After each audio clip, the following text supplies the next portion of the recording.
అందరికీ మరణాత. సిలువనాథుడు మోక్షప్రదాత అయిన యేసుక్రీస్తు వారి ప్రశస్తమైన నామములో మీ అందరికీ మా శుభములను తెలియజేయుచున్నాము.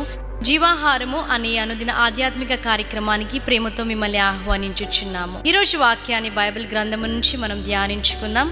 అపోస్తులుడైన పౌలు కొరింథీయులకు రాసిన 2వ పత్రిక 5వ అధ్యాయము 21వ వచనము. ఎందుకనగా మనం ఆయన యందు దేవుని నీతి అగునట్లు పాపమెరుగని ఆయనను మన కోసము పాపముగా చేసెను. యేసుక్రీస్తు ప్రభువారు పరిశుద్ధుడు అని వాక్యం సెలవిస్తుంది.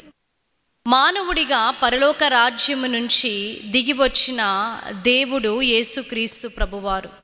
మనము రక్తమాంసములు కలిగి ఉన్నాము కాబట్టి ఆయన కూడా మన నిమిత్తము రక్తమాంసములు కలిగి దిగివచ్చి ఉన్నాడు. ఈ పాపులున్న లోకానికి వచ్చినప్పటికీ దేవుని స్వభావమందు కానీ, ఆయన ప్రవర్తన యందు కానీ, మాట తీరు యందు కానీ ఆయన పరిశుద్ధుడై ఉన్నాడని వాక్యం సెలవిస్తుంది. ఆయన ఏ పాపము ఎరుగడు. ఆయన నోటి యందు ఏ కపటము లేదు. ఆయనను అప్పగించిన యూదా ఇస్కరియోతు కూడా నిరపరాధుని రక్తము అని తెలియచేయడము మనం అక్కడ చూస్తాం. ఆయన నీతిమంతుడు అని వాక్యం సెలవిస్తుంది. కానీ ఇక్కడ ఆయన ఏ తప్పు చేయలేదు. కానీ మానవులు చేసిన పాపము నిమిత్తమై, మానవులు చూపించిన అవిధేయత నిమిత్తమై, మానవులు చేసిన అతిక్రమమును బట్టి మరణ శిక్ష అనేది అందరికీ కూడా సంప్రాప్తమైందని వాక్యము సెలవిస్తుంది. ఈ మరణ శిక్షని తొలగించడానికి యేసుక్రీస్తు ప్రభువారే మానవుని పాపమంతయు కూడా ఆయన మీద మోసుకొని ఉన్నాడు. ఏ మనిషి వలన పాపము ఈ లోకానికి వచ్చిందో, ఏ మనిషి అవిధేయత వలన ఈ లోకానికి శిక్ష వచ్చిందో, ఆ శిక్షను తొలగించడానికి పాపమును ఆయన మీద వేసుకొని మానవులని నీతిమంతులుగా మార్చడానికి పాపము ఎరుగని ఆయన మన నిమిత్తమై పాపిగా మారాడు. మౌనముగా సమస్తమును భరించి ఉన్నాడు. ఎందుకంటే మనము నీతిమంతులుగా మార్చబడడానికి దేవాతి దేవుడు తన్ను తానే సమర్పించుకొని ఉన్నాడు.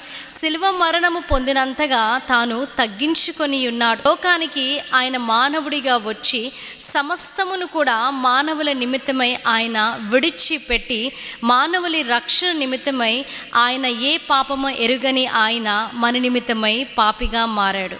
ఇటు వాక్యాన్ని దేవుడు మీ వినికిడిలో హృదయములో దీవించి ఆశీర్వదించునుగాక. ఆమేన్. మహాగణుడా, మహోన్నతుడా, పరిశుద్ధుడా, నీతిమంతుడైన మా యేసుక్రీస్తు ప్రభువా, మీకు స్తుతులు స్తోత్రాలు. అవును తండ్రి, మీరు ఏ పాపము ఎరుగరు. అయినప్పటికీ మా నిమిత్తము పాపిగా మారి ఉన్నారు. మా అపరాధముల నిమిత్తమై, మా దోషముల నిమిత్తమై దేవా సమస్తమును కూడా తండ్రి దేవా మీరు భరించి దేవా మాకు రక్షణను దయచేసినందుకు మీకు స్తుతులు.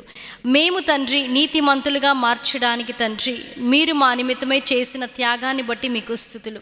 వాక్యము ద్వారా మీరు మాతో మాట్లాడి ఉన్నారు. విన్న వాక్యాన్ని ప్రతి ఒక్కరి హృదయంలో మీరు భద్రపరిచి దీవించి ఆశీర్వదించండి. యేసుక్రీస్తు నామములో అడిగి వేడుకుంటున్నాం ప్రియ పరలోకపు తండ్రి. ఆమేన్. అందరికీ మరణాత. దేవుడి మిమ్మల్ని అందరినీ దీవించి ఆశీర్వదించును గాక. ఆమేన్.